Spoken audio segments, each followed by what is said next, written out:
What is going on, Suds and Butts? Today, we are looking at a little bit of a local beverage, a little bit of a nice summer beverage. Today, we're going to be looking at the old Towne Club. Today's flavor is going to be a Michigan berries, so it's a mix between blackberry, raspberry, blueberry, and I believe there's a little bit of strawberry in here. Before I get into the review, I do want to go over a bit of Towne Club's history, just because I think that that's something interesting that I can add into these reviews to kind of set them apart from the other ones. So Towne Club is a local brand of soda produced and sold primarily in the metropolitan Detroit, Michigan area. It's also sold in Flint, Grand Rapids, Lansing, Kalamazoo, Saginaw, pretty much a lot of places in Michigan, but there's also some that are out of Michigan, such as Tampa, Florida, Indianapolis, Indiana, Cleveland, and Toledo. Towne Club is owned and operated by Harold Samhat, and it first started selling its soda in the mid-1960s, so it's one of those fresh 60s era sodas, and its retail outlets in Detroit known as pop centers. So they didn't used to call them like soda shops, they were pop centers, just because that's the Midwest thing, is pop. It was an affordable alternative to bigger brands such as Coca-Cola and Pepsi, and often sold well in Detroit's poorer neighborhoods. The pop centers offered many more flavors of soda pop than were typically seen in grocery stores, and the pop was sold by the 24 glass bottle wooden case, so you would have to get a full case of them. You couldn't go and get a single one, you'd have to get a full case of 24 bottles. People would enter the store, grab a wooden crate, and walk around the various stacks of pop around the warehouse-type store. Customers would bring back empty bottles and cases and start all over again. So you still have that return that Michigan sees today, that 10-cent bottle return. The company carved out its niche by offering multiple flavors in both regular and diet varieties in an attempt to rival its more powerful regional competitor, Faygo, which, if you don't know Faygo, that's another Detroit local soda company. The attempt proved successful as Towne Club was able to expand its reach further north in Michigan, south into central Indiana, parts of northwestern Ohio, upstate New York, and Florida, as I said earlier. Harold Samhat sold the company in 1978 to Pop Shops of Toronto, Canada, controlled by Venture Tech of Toronto, Canada, and he remained with the company until 1982. The company began falling on hard times in the mid to late 1980s after the decision was made to close its retail pop centers, though Towne Club was still available, so you could still purchase it. Sales continued to slide, not out of disloyalty, but buyers of the product were left wondering what outlets still sold it. And then recently, in the mid-1990s, Towne Club Bottling announced a comeback, though they had never really left. And through a very aggressive media campaign, made an effort to make fans of the soft drink aware of where to purchase the products. Returning in 1997, Towne Club had changed little of its product or its packaging, so it's still in that nice 16-ounce glass bottle, which is awesome. We love the glass bottle sodas. Faygo ended up going towards the plastic era, and so did Coca-Cola and Pepsi, whereas Towne Club definitely stayed with what it knew. Unlike many of its multinational competitors, Towne Club Pop was still sold in 12-ounce returnable crowned glass bottles, and now they're sold in 16 ounces, which, in keeping with Michigan's deposit law, are worth 10 cents each when returned to retailers, so you'd still get that 10 cents back.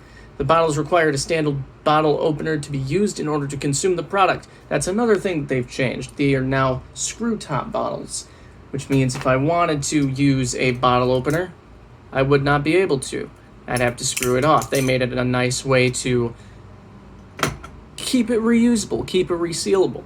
The Towne Club brand is now controlled by Intrastate Distributors Inc., known as IDI Inc., Within a couple of years, the Towne Club brand switched to plastic resealable bottles and new labeling. I don't think these are plastic. These are definitely glass that I'm feeling right now, though it is resealable, and the labeling is different. IDI also bottles other beverages, including Orange Crush, Frosty, Root Beer, and Stewart's, so eventually we'll get into the Frosty and the Stewart's brands, and we'll try those as well.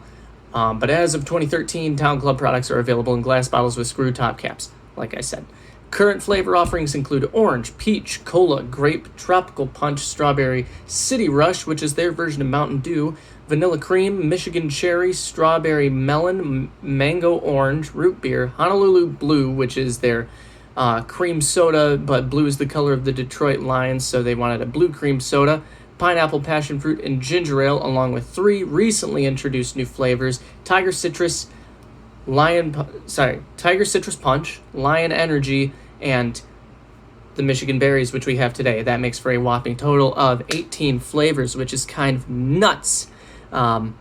We'll see if we're able to get through all of these. But without further ado, let's get into this. I did chill this bottle. Like I said, it is a 16-ounce glass. There are 110 calories per serving size. There are 2 serving sizes per bottle.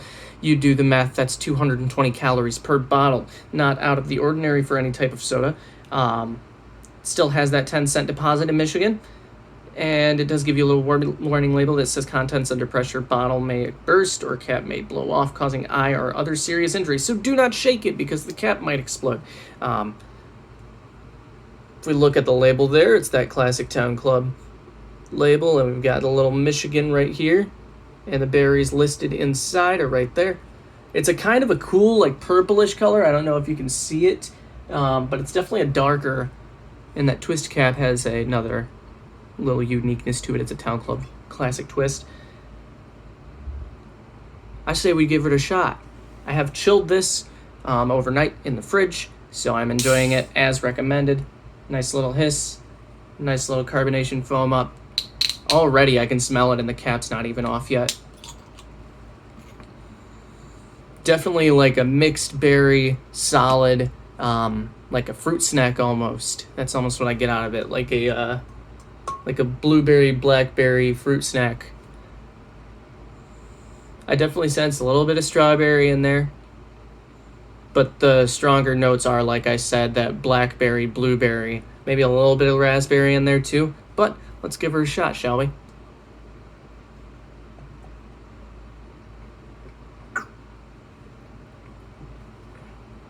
Wow. That carbonation hits you faster than you'd think it would.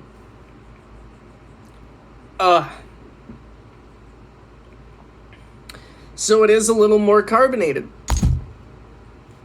I'm like tearing up. It hit my back of my throat. But flavor-wise,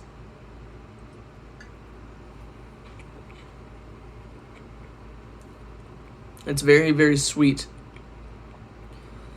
It's got a little bit of a tartness to the aftertaste. That blueberry comes in on the afternote, which is nice. And on the initial sip, you get like a strawberry, like a really sweet strawberry soda almost. It's really comparable to Crush's strawberry soda, PepsiCo's Crush strawberry. In my opinion, it's very close to that. Wow. No wonder it's resealable. They definitely want less carbonation in this bottle than what they pack it with.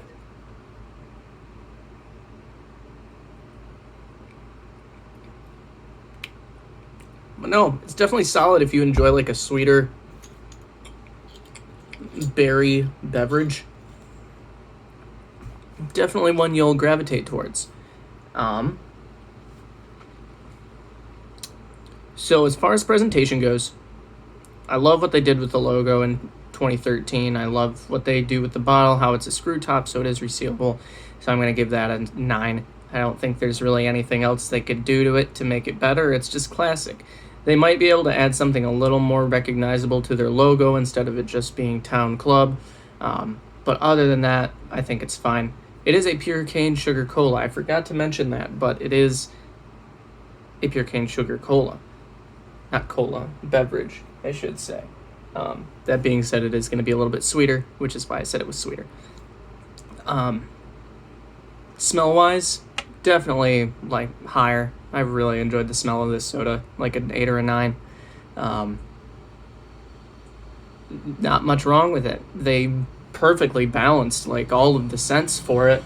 It's just when it comes to the flavor that you don't really pick up the certain things when you're supposed to. So like I said, you get that really strong strawberry on the first sip, and then on the aftertaste you get the blueberry. But the blackberry and raspberry notes are very, very not super present. Like, they're there, but you don't notice them. So for flavor, with what's being advertised, I have to give it a 7. Because it is still very good. It's still a very good soda. But you need to have those flavors that you're advertising a little more present, which can be hard to do when you have so many different flavors in a bottle. It's like a Dr. Pepper 23 flavors thing. You make one flavor so strong that you don't notice the other ones. But other than that, very solid soda. So an overall score, I'd say an 8 is fair. And yeah, that's Towne Club for you. If you guys have any suggestions as far as sodas you'd like to see me do in the future, please let me know. I did pick this up at High Tides Soda in downtown Grand Rapids. So you never know what you're going to find there, honestly. I've got a few different soda shops around here, so I'm always open to try new stuff. And I did just pick up a 6-pack, so you'll be seeing quite a few more reviews in this coming week, just because I know I kind of flaked out last week. I didn't do as many, which is kind of lame. But yeah, so Towne Club, Michigan Berries, you get an 8. Congratulations. Thank you for watching the video. If you liked what you saw, please be sure to leave a like, subscribe, comment what you'd like to see in the future, and I will see you all next time.